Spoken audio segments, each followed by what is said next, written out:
Analysis of the Hellfire missile fired at a UFO shown in a video at the Congressional UFO hearing showed it splitting into 4 objects that continued the same trajectory.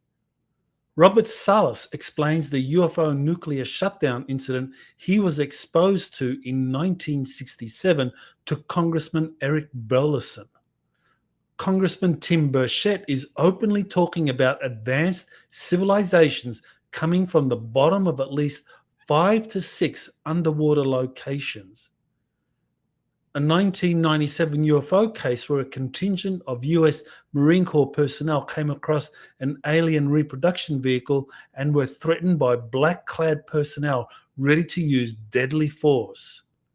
The UAP Disclosure Act keeps getting deleted or gutted when included as an amendment to the National Defense Authorization Act for the last 3 years. The Congressional UAP Caucus has sent letters to 4 government organizations and corporations requesting UFO-related data. These stories and more on Exopolitics Today, the Week in Review. You're listening to Exopolitics Today with Dr. Michael Salla, your source for the uncensored truth regarding the human, extraterrestrial, global, and political agenda. Click the like button and subscribe to this channel. And now, here's Dr. Michael Salla. Welcome to the September 20 edition of Exopolitics Today, the Week in Review. We have had some very interesting developments this week, so let me dive right into it. First is the video that was shown at the Congressional UFO hearing on September 9, where a Hellfire missile was aimed at a UFO, and the missile hit the UFO, which appeared to be some kind of orb, and it split into 4 objects. So this was shown at the UFO hearing. So let me play this for you. Apparently, it was carrying a payload of these things, whatever they were. 3 came out. It may have been carrying more. We can see 3 for sure. And they appear to be aerodynamic as they started following the primary object. Here I have it in ultra slow motion, pretty much frame by frame. I was looking for anything else that may have shown up in the video that we didn't see. And right there is where it started glowing. And then these start glowing almost as if they had some sort of a power source. Highly unusual. You can't make this stuff up. So yes, there was an event that occurred off the coast of Yemen. And whatever this thing was that was spotted off the coast of Yemen took a direct impact from a Hellfire missile and survived. What type of technology could this have possibly been? And it wasn't just one piece of technology. As you can see from this video footage here, this enhanced video footage, it wasn't just one object. It appears to have been multiple objects. There were smaller objects of the same size, shapes, and dimensions inside of the primary object. So there's the analysis, guys, of the super rare video footage taken from the coast of Yemen of an unidentified flying object that took a direct impact. Okay, so that was the analysis by Michael Bradbury about this UFO video that was shown at the September 9 hearing. And he showed quite clearly that it broke up into 4 distinct objects after being hit by the Hellfire missile and just continued the same trajectory. Now, there have been many UFO videos that show UFOs breaking apart and also being able to rejoin. And so that would support the idea that this UFO was some kind of plasma object, some kind of orb-like structure. And when the Hellfire missile passed through it, it separated into those 4 distinct parts. And I think if there was more footage, maybe it would have shown that those 4 parts would have rejoined, which I think is really what has happened so many times in other UFO cases. But very interesting, this incident with the Hellfire missile. And one of the aspects that other commentators have pointed out is that it didn't detonate, and that these Hellfire missiles are designed to detonate when they impact a object, and so there's a certain amount of pressure that happens with the impact. But when it passes through a plasma orb, there's no impact, so it didn't detonate, but nevertheless the orb did break apart into 4 bits. Okay, here is Robert Salla, who talked about a meeting he had with the Congressman Eric Burlison. And let me see if this is something. Oh well, it's a fairly long video of 44 minutes, but this is where Captain Robert Salla, he was a U.S. Air Force captain upon his retirement from the Air Force, and he was the one that was involved in the Maelstrom UFO shutdown incident. I think that's in North Dakota or Montana, one of those states where Maelstrom is located. And there were 7 nuclear missiles out of 10 that were shut down because of this UFO, and that another 20 nuclear missiles in adjoining missile silos were also shut down, according to Robert Salla. So it's interesting that he shared the information with Congressman Eric Burlison.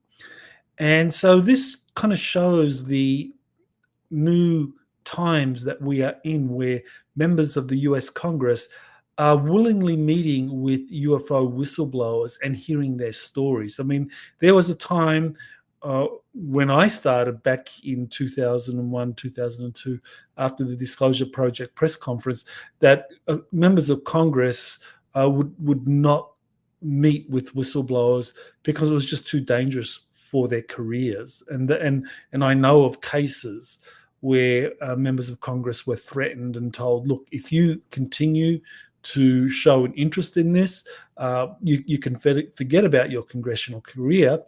But if you just forget about this whole UFO issue, then you will be promoted. And that's what happened. That I know of one member of Congress, Congressman Reyes of Texas, who was interested in UFOs, and he was threatened, and he was told to back off, which he did, and then he was promoted to chairman of one of the congressional committees. Well, here you have Eric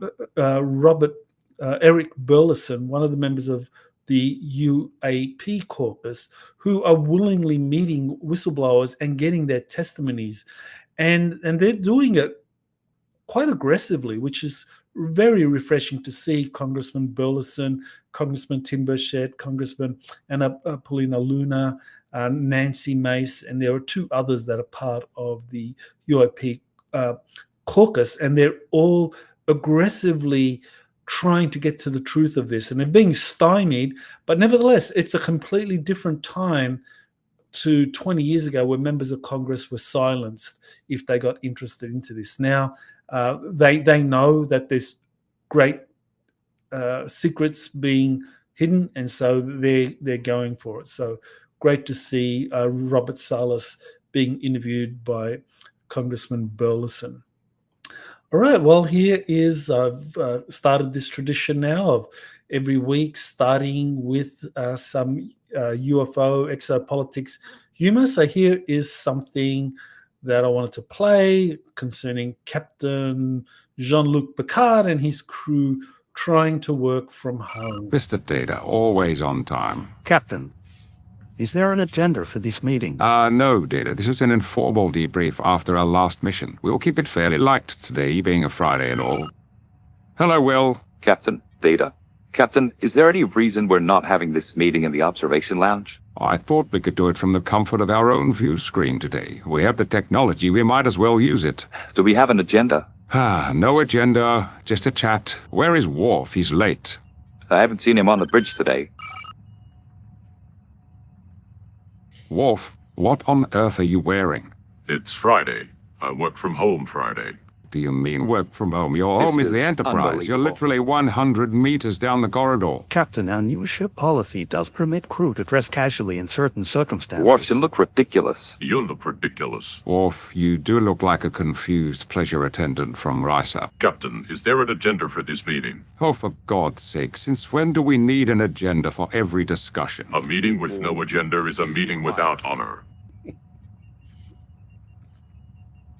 Everything okay, number one? Yes, Captain.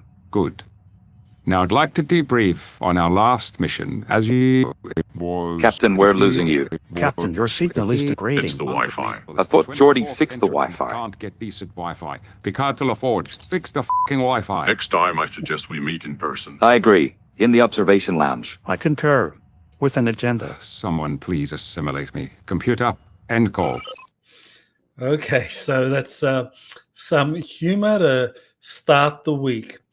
Okay, so here's an interview I did with Tyler Koala, where I interviewed Tyler about his recruitment offers into a secret space program. And it was very interesting because I thought of Tyler as a fellow researcher and didn't realize that he actually had some pretty rich experiences with inner Earth beings and also with people from secret space programs and experiences with shadow beings and so forth. So this was, I thought, a very helpful interview for people that want to know the backstory about Tyler. What was it that got him interested in the topic of secret space programs and his own experiences? So definitely very interesting what he has been through. And there were these efforts by a close friend of his to recruit him to go to Mars, which was very similar to what had happened with Laura Eisenhower. So yeah, definitely if you wanted to learn more about his experiences in secret space programs and with inner Earth beings, then definitely take a look at that video, that interview. All right, well, here is something that I kind of like thought was worth taking a look at, and it is a story found on Astronomy Lovers. Europa's mysterious radio signals. Are we witnessing the first signs of alien contact? So it was a very interesting story published on a number of social media sites. Neil deGrasse Tyson also seemed to be putting out this idea that mysterious radio signals were coming from Europa. But when I dug deeper into it, I could not find any mainstream science sources talking about it. So I think it was just some misinformation put out there. But nevertheless, I did in my tweet point out that there is a underground civilization in Europa, and that JP, former US Army, was taken to Europa by Nordic extraterrestrials who were doing a supply run to this underground city there in Europa. And what was very interesting was that JP, as he came back from that trip to Europa, he took some photos. So here you have photos of the flying saucer craft that picked him up. So this is important because JP is among the few ET contactees that actually have taken photographs or video of the craft that they've been taken on. And that is very important and kind of like makes JP's testimony stand out from many others that have incredible stories but no supporting evidence. All right, now here is another story concerning a member of Congress, this time Congressman Tim Burchett from Tennessee. And let's hear what he has to say about underwater civilizations that he is aware of. What if these are entities that are here on this earth, that have been on this earth, that who knows how long, and that we think they're coming in from way out. Maybe they did millennia ago, but they're here and they're in these deep water areas. And that's why, I mean, like we say, we know more about the face of the moon than we do what's going on there. And we have a higher propensity of sightings around these 5 or 6, I believe, deep water areas. And so to me, it just it creates a question there. And then when we have naval personnel telling me that we have these sightings and that there's these underwater craft they're chasing that are doing hundreds of miles an hour, and the best we've got is something that does maybe just a little under 40 miles an hour. So I got a lot of questions about that stuff, and I mean. All right. Well, so there you have Congressman Tim Burchett revealing that he's being told from the whistleblower sources and insiders that he's talking with that there are 5 to 6 underwater locations where you have extraterrestrials, civilizations, or marine civilizations, underwater civilizations. And so that's very revealing. And again, it speaks to this new openness by members of Congress, in this case, the UAP Caucus, that these are people that is actively seeking out information from whistleblowers as to what's really happening concerning UFOs and USOs, unidentified submersible objects. And that he's been told that these come from underwater civilizations. Now, I have spoken in the past about 2 of the people I've been working with, JP and also Jean-Charles Moyen, who have both spoken about being taken to an underwater civilization in the Bermuda Triangle area near the Bahamas, and what they experienced. So that is something that is well worth taking a look at. I recently did another interview on Redacted with Clayton Morris. Actually, that was the Thursday, September 18 edition of Redacted. I don't have the link for that yet, but definitely if you're interested, take a look at my interview on Redacted. It goes for about 15 minutes, and it'll be one of the sections for their Thursday, September 18 show. Now, here is a 1997 UFO case where a contingent of US Marine Corps came across an alien reproduction vehicle and were then threatened by black-clad personnel. So this is the original tweet that I reposted, and it involves one of the people that was involved with the case, and he described the very large hovering triangle that was an alien reproduction vehicle, and that where this took place in the California desert. And he spoke with the witness, a Sergeant Castle, and they did a video interview, and this is something that was covered in Reality Check by Ross Coulthard. And so this is some of the giveaways from this particular case involving Sergeant Castle and the alien reproduction vehicle. So they describe the exercise where that involved the sighting. So this is information about it involving the Hunter-Warrior Advanced Warfighting Experiment. And the acronyms here are for the naval air stations where the incidents happened. Castle's encounter occurred 45 miles southeast of Edwards Air Force Base. Okay, so giving us more technical information here.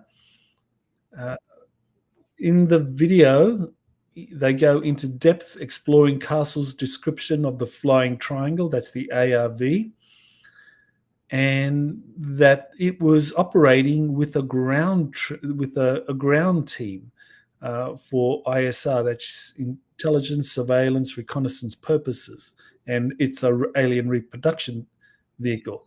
And also the speculation was that the black-clad security personnel, there were about 30 of them, that they were working with the Wackenhut services. And people who have talked about Wackenhut have talked about them being quite ruthless. These are civilian contractors, and they former military, former operatives, and they can be very ruthless in dealing with any kind of security concern at a base. So this incident is very similar to what Michael Herrera described that took place in Indonesia in 2004. And he described a similar incident where his squad, it was the Marines again, that stumbled upon an alien reproduction vehicle, and they were surrounded by black-clad operatives. Again, these operatives didn't have any kind of security patches or anything, but we could probably guess that they are associated with a private contractor, maybe like Wackenhut.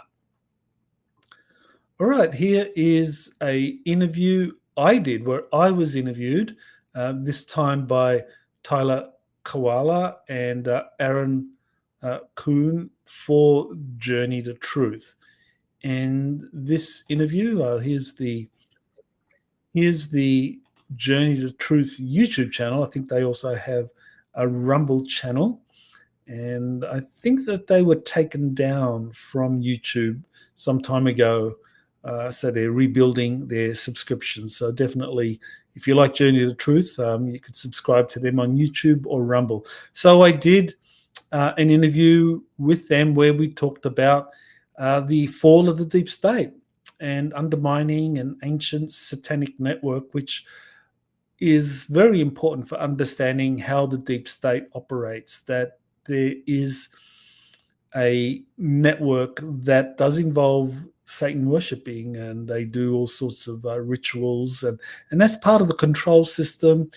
And understanding that helps us better appreciate how it is the secrets are kept and the ruthlessness of the people that are enforcing the secrets.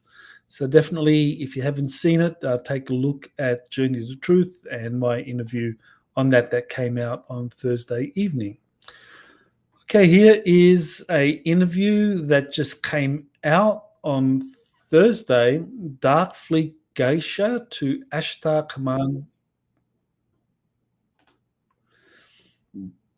So here is a interview I did where I interviewed a Dr. Catherine Milano, who described how she was recruited into secret space programs, and in particular into the Dark Fleet. And it's quite a horrendous story about the kind of trauma she suffered as a young girl, as a teenager, being subjected to things like satanic ritual abuse. And this is all part of the training. This happens in the secret space programs, that there is an SRA component there which is designed to traumatize people to get them to do what it is that the controllers want them to do. So she described all of that, what she went through, how she was basically groomed to work as a sex worker for the Dark Fleet for a kind of like extended period of time. And she described the work she did for the Dark Fleet, and as you can imagine, it's pretty degrading for a woman, but nevertheless, she survived it, and she went on to become a psychotherapist, getting a PhD in helping people deal with PTSD, and memory recall. And only 3 months ago, she started to have full memory downloads of what she had been through. And so that's where her training came in well, that because she was a licensed clinical psychologist, she could deal with the kind of traumas of what she was now remembering. And if it wasn't, well, I mean, I think she has a disposition which is very, very positive, and so I think that helped her deal with the traumatic aspects of it. But one of the things that also was very, very important was that she learned about her connection to the Ashtar Command, and that she was working with the Ashtar Command as a double agent. So the Dark Fleet was using her as a geisha, as a sex worker, using her to spy on trade delegates, but she was actually a double agent working for the Ashtar Command and reporting back to them everything that was going on. And this is a pattern I've found with my interviews of several galactic envoys now, that they have volunteered. So really, I mean, it's hard to describe them as victims because they've volunteered to be recruited and put through these different secret space program trainings where it involves trauma, a lot of abuse, and then working for various SSP entities that are very manipulative and cruel, and but in the process they learn about these operations and they report back to positive extraterrestrial organizations like the Ashtar Command or like the Galactic Federation of Worlds and so forth. So I think that this is definitely well worth listening to. I think her testimony is helping a lot of people realize that this is actually very common. I think that there are many galactic envoys that have been through a very similar process. And I'm very happy to interview anyone that believes they've been through a galactic envoy program. And there are people like Catherine and Andrea Martin and Erica Amorina and others who are willing to help people deal with the memories associated with being subjected to one of these kind of like very abusive programs. Okay, so here is something that Carb put out, Kabumu Taigera. Now, Carb works with his mother, Judith Lynn, who is a contactee channeler for the Galactic Federation. And they put out some very, very interesting information. A lot of it resonates as very positive, and I don't always agree with the information that Carb puts out, but that's par for the course. You can never have 100% agreement with everyone, but he does have a lot of good insights into things. And I think his insight here into Jimmy Kimmel is, let's just say that it is consistent with what I have found from others who have talked about Hollywood type celebrities being involved in these SRA ceremonies where, let's just say, young people are abused and compromised and used in honeypot operations. And, if you look at what it was that Jimmy Kimmel did regarding Charlie Kirk, it's like, Jimmy Kimmel is a smart man.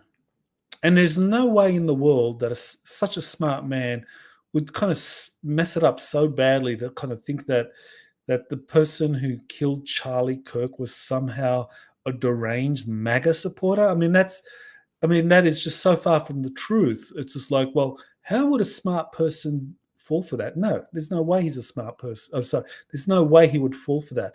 He was putting out a talking point.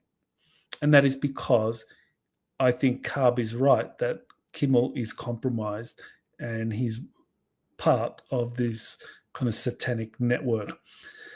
And yeah, I mean, these parties, these celebrity parties where young people are sacrificed. I have interviewed Tony Rodrigues several times, and he talked about this, how this SRA is used by the elites, by celebrities, and how he often would be taken to one of these celebrity parties in the Seattle area, and so that he and other young people would be abused. All right, so yeah, so there's more there by Carb, so definitely worth taking a look at that. All right, well, here is a kind of meme that is very meaningful. It is 3 years, 3 kills. Why does Congress keep burying the UAP Disclosure Act? So the UAP Disclosure Act, for a third time, was sponsored in the US Senate by Chuck Schumer, Kirsten Gillibrand, and Senator Mike Rounds.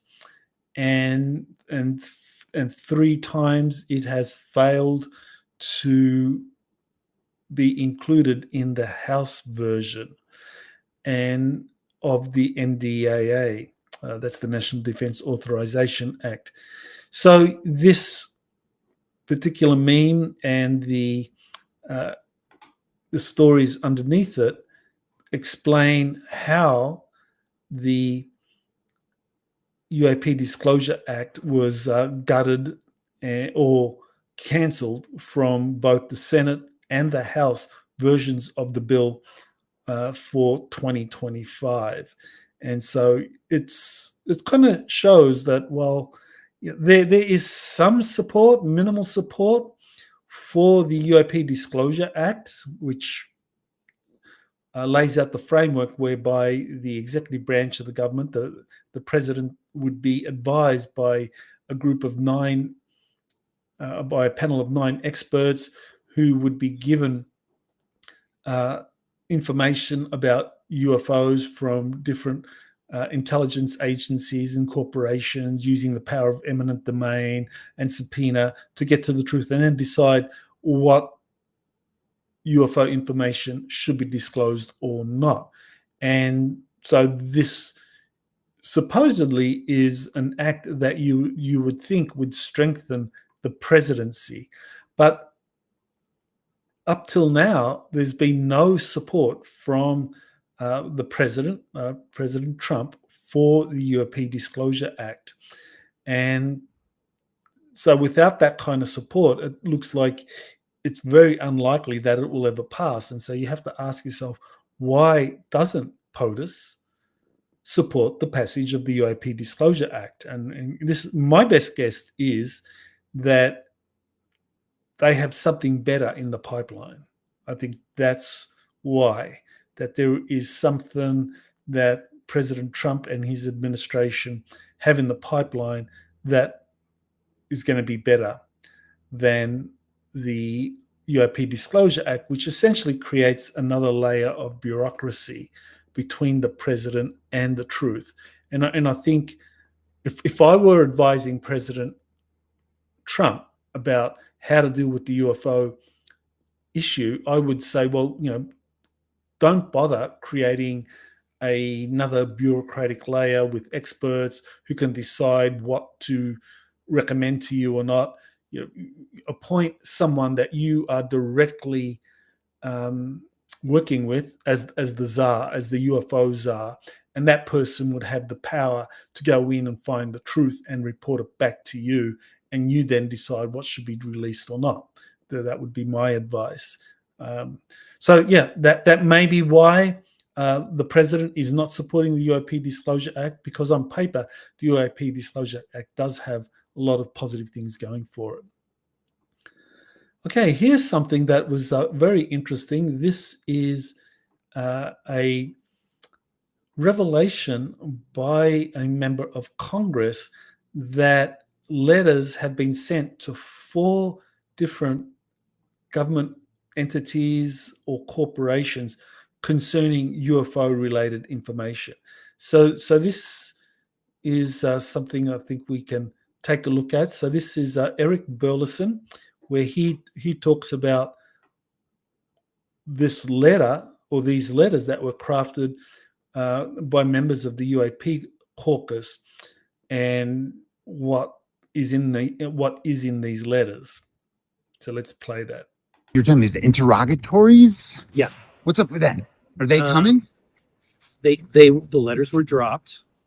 There's a whole story there. And at a whole bunch of different agencies? We sent it to like 4 different, with 2 agencies and 2 private companies. Interesting. And so they ended up, the committee staff ended up dropping a lot of the specific requests that we had put in there, that David Grusch specifically wrote. Interesting. They dropped a lot of it and just made a generic request. And so that was oversight staff? But, you know, their view was that it positions them for, it positions them better legally for getting the information, and if they have to subpoena it. Interesting. By making it more generic in the first 5 times. Should you put a dateline, like when you want a response by? I think so, but I don't remember. Are you expecting it in the coming weeks? Or We'll see. I don't know. I'll be watching. Thank you. So you're telling me the Okay, so again, this is part of this process whereby members of the US Congress are being much more active and aggressive in approaching different government entities or agencies and private corporations to learn about the UFO issue. And here they sent letters to 4 of these agencies and corporations requesting information concerning UFOs. For example, have you any information relating to UFO crash retrieval operations or something like that? Now, it's interesting that specifics from David Grusch, and perhaps this is where you get into the idea, where you get into this issue where framing something generically actually is better than being specific. So David Grusch might say, well, he might have given specifics for a particular organization like the NRO and say, well, do you know anything about a particular UFO crash retrieval in the California desert or in the year 2015 involving this particular branch of the military? You have those specifics, whereas if you just frame it as generic terms, do you have any information about crash retrieval operations, you may get information about that, which I've done a few Freedom of Information Act requests in the past, and the approach was always to be as specific as possible rather than being generic. Generic doesn't get you anywhere. But in this case, David Grusch's specifics were taken out, and what you had instead was a generic request. So let's see if that actually was a good move or not. I mean, I think it is very curious that they would take out specifics from provided by David Grusch, who does have a lot of expertise on these different classified programs involving UFOs, and just have something very, very generic. So that is it as far as the stories I wanted to cover for the week in review. I do have another monthly live briefing coming up. That is going to be October 4, and we will cover the top exopolitics news stories over the previous 4 to 6 weeks, as well as going into some breaking geopolitical events, and also there'll be a Q&A. And as we get closer to that monthly live briefing in 2 weeks' time, I will probably give you some more specific topics that I will be focusing on in my kind of like exopolitical analysis of geopolitical events. So if you are registered as a Patreon Tier 2 subscriber or Tier 3 subscriber, you get the monthly briefing for free. So if not, then you can go directly to Crowdcast. So you can go to exopolitics.org. There'll be an announcement there for this monthly live briefing, and you can start registering now, and it'll be on October 4. So I want to thank you for attending. I appreciate all of those that have signed on to Patreon, especially with my new third tier, which is the Galactic Patron tier, which gives you access to all of my webinars, monthly briefings, as well as our panel webinars. And I'm going to be, over the months ahead, moving some of the past panel webinars that we've done over to Patreon, and that'll be available for free to Tier 3 members. So thank you for watching, and aloha. You have been listening to Exopolitics Today with Dr. Michael Salla. Please remember to like, share, and subscribe to this channel. Join or start a conversation in the comments. Take the time to explore the vast library of best-selling books, webinars, and podcasts by Dr. Salla. Visit exopoliticstoday.com.